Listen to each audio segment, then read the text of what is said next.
wajib memikul mayat dan mengikutinya. Ini termasuk hak mayat muslim atas semua kaum muslimin. Dan mengikuti mayat ada 2 derajat. Pertama, mengikutinya di keluarganya sampai menyolatkannya. Yang kedua, mengikutinya di keluarganya sampai selesai penguburannya. Dan inilah yang lebih utama.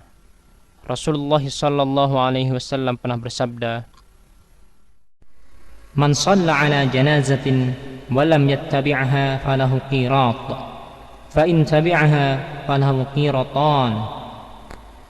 Qila, "Wa mal qiratan?" Qala, "Asgharuhuma mithlu Uhudin." Rawahu Muslim.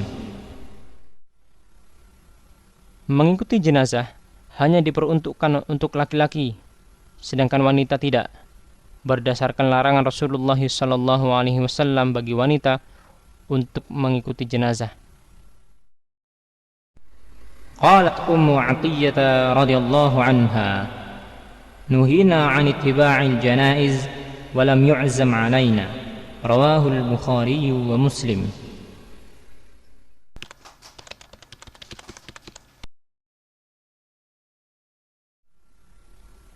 Jenazah tidak boleh diikuti dengan apa-apa yang menyelisihi syariat, seperti menangis dengan keras, mengikutinya dengan kemenyan, dan yang semacamnya.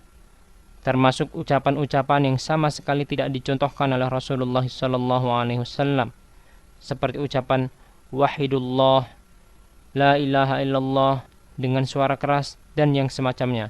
Yang kesemuanya ini termasuk dalam kebid'ahan yang tidak dicontohkan oleh Rasulullah sallallahu alaihi wasallam. La tuttaba'ul janazatu bisautin wala narin.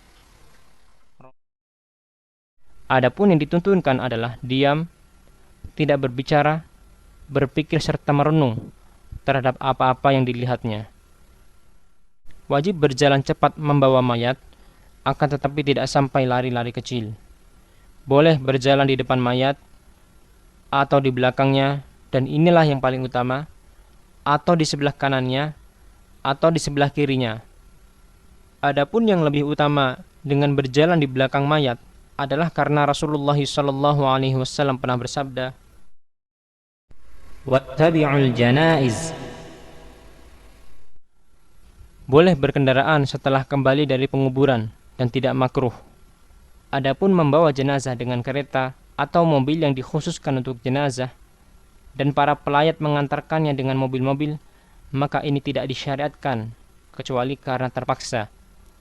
Karena hal itu merupakan kebiasaan orang-orang kafir, dan hal itu akan menghilangkan tujuan mengiringi jenazah dan memikulnya, yaitu mengingatkan manusia akan negeri akhirat. Apalagi hal itu akan menyedikitkan orang-orang yang mengiringinya, serta orang-orang yang mengharapkan pahala dari mengiringi jenazah. Berdiri untuk jenazah telah dihapus hukumnya, maka tidak dilakukan. Disukai bagi orang yang telah memikul jenazah untuk berwudu, akan tetapi hal ini tidak diwajibkan.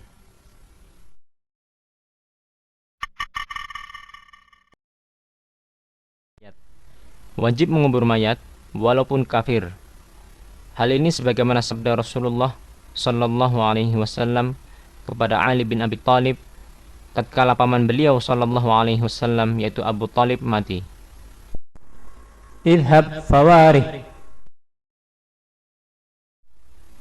Mayat muslim tidak boleh dikubur bersama mayat orang kafir, dan mayat orang kafir tidak boleh dikubur bersama mayat orang muslim, masing-masing di pekuburan mereka sendiri-sendiri. Menurut sunnah Nabi sallallahu alaihi wasallam, mengubur mayat di pekuburan umum, kecuali para syuhada. Mereka dikubur di tempat meninggalnya dan tidak boleh dipindahkan ke pekuburan. Adapun Rasulullah sallallahu alaihi wasallam, di mana beliau dikubur di kamarnya, maka ini merupakan kekhususan bagi Rasulullah sallallahu alaihi wasallam.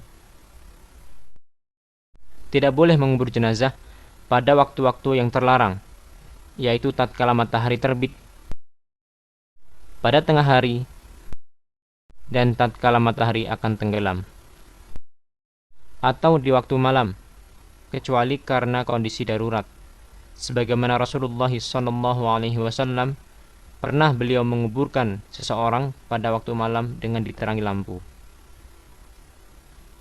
Wajib hukumnya untuk mendalamkan kubur, meluaskannya dan membaguskannya. Ihfaru wa awsi'u wa ahsinu. Rawahu Abu Dawud. Diperbolehkan dua keadaan dalam kubur, yaitu lahad dan syak. Namun yang pertama lebih utama. Lahad adalah celah pada sisi kubur ke arah kiblat.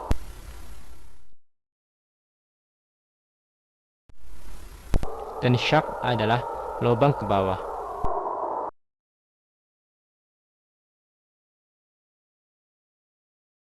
Tidak mengapa di dalam satu lubang dikuburkan dua mayat atau lebih ketika darurat dan didahulukan mayat yang lebih utama. Sebagaimana sabda Rasulullah sallallahu alaihi wasallam untuk para syuhada Uhud, karena banyaknya mereka, Nabi sallallahu alaihi wasallam bersabda, Wadfanul ithnain wathalathah fil qabr wa qaddimu aktsarahum Qur'anan. Rawahu Abu Dawud. adapun yang menurunkan mayat adalah laki-laki, bukan wanita, walaupun mayatnya adalah seorang wanita. Wali-wali mayat lebih berhak untuk menurunkan mayat, sebagaimana firman Allah Subhanahu wa taala dalam surah Al-Ahzab ayat 6. وَأُولُو الْأَرْحَامِ بَعْضُهُمْ أَوْلَى بِبَعْضٍ فِي كِتَابِ اللَّهِ مِنَ الْمُؤْمِنِينَ وَالْمُهَاجِرِينَ. Suami boleh mengurusi sendiri penguburan istrinya. Disyaratkan bagi orang yang menurunkan mayat, pada malam sebelumnya dia tidak menggauli istrinya. Hal ini sebagaimana tatkala pemakaman anak perempuan Rasulullah sallallahu alaihi wasallam, maka Rasulullah sallallahu alaihi wasallam memerintahkan kepada Abu Talhah radhiyallahu anhu untuk turun ke kubur atau menguburkannya, karena beliau atau Abu Talhah tidak menggauli istrinya malam sebelumnya. Menurut sunnah Rasulullah sallallahu alaihi wasallam, memasukkan mayat adalah dari arah kaki.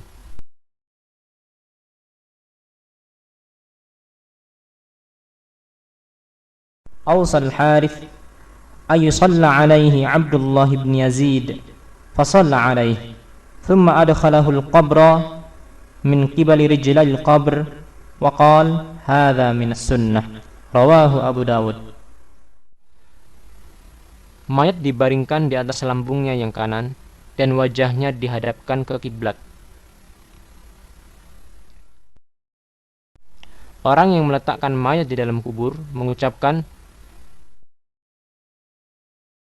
Bismillahi wa ala sunnati Rasulillah, atau dia membaca Bismillahi wa billahi wa ala millati Rasulillahi. Setelah kuburnya ditutup, orang yang ada di sekitar kubur tersebut disunahkan untuk menuangkan tanah 3 kali dengan kedua tangannya. Hal ini sebagaimana perbuatan Rasulullah sallallahu alaihi wasallam, di mana beliau pernah menyolatkan jenazah, lalu tatkala setelah penguburannya beliau menaburkan tanah ke atas kuburnya sebanyak 3 kali taburan. Setelah penguburan, disunahkan untuk melaksanakan hal-hal sebagai berikut. Pertama, menaikkan kubur dari tanah dengan tinggi sekitar 1 jengkal, tidak diratakan dengan tanah lainnya, untuk menjaga agar jangan sampai dihinakan, seperti diinjak, diduduki, dan yang semacamnya. Kedua, memberinya tanda dengan batu atau yang lainnya untuk mengenalinya. Ketiga, berdiri di sekitar kubur dan mendoakan kemantapan dan ampunan untuk mayat dan memerintahkan orang-orang yang hadir untuk melakukannya. Adalah Rasulullah sallallahu alaihi wasallam, tatkala beliau selesai menguburkan mayat, maka beliau pun berdiri dan berkata, Istaghfiru li akhikum wasalu lahu at-tathbit fa innahu al-an yus'al. Rawahu Abu Dawud. Adapun mengucapkan la ilaha illallah dan yang semisalnya tatkala penguburan, maka ini semua tidak ada contohnya dari Rasulullah sallallahu alaihi wasallam. Dan ini semua masuk ke dalam perkataan Abdullah bin Umar radhiyallahu anhuma, di mana beliau berkata, kullu bid'atin dhalalah wa in ra'aha an-nasu hasanah. oleh karena itu wajib bagi setiap muslim dan muslimah untuk menjauhkan perkara-perkara tersebut, karena perkara-perkara tersebut tidak dicontohkan oleh Rasulullah sallallahu alaihi wasallam. Selama penguburan, boleh duduk di dekatnya dengan maksud mengingatkan orang-orang yang hadir terhadap kematian dan apa-apa yang akan terjadi setelahnya.